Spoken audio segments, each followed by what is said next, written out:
Kabog sa unang araw ng 74th Miss Universe Competition ang pambato ng Pilipinas na si Atisa Manalo, kung saan tilian ng mga panay ang sumasalubong sa kanyang pagdating. Bukod pa rito, talagang pinatunayan ng mga Pinoy na malakas tayo sa bayanihan dahil ilang oras pa lamang ay nangunguna na agad si Atisa Manalo sa online voting sa lahat ng category. Ang bongga talaga ni Atisa Mildred. Yes, bonggang-bongga. Alam naman at given naman yan na pagdating sa botohan, talagang laging nangunguna ang Pilipinas dahil ang mga Pilipino, ganun talaga sila kasuportado. Tsaka, di ba, sabi nga nila sa buong bansa, isa ang Pilipinas sa masisipag sa internet. Oo, may nagsabi, nakalimutan ko na lang kung sino.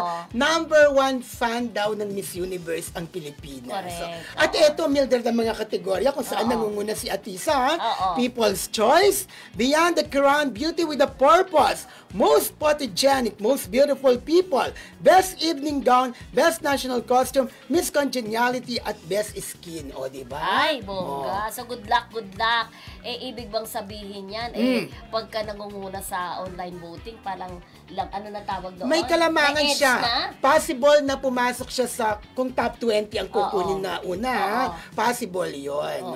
Okay. Yes, Kuya Romel! Yes!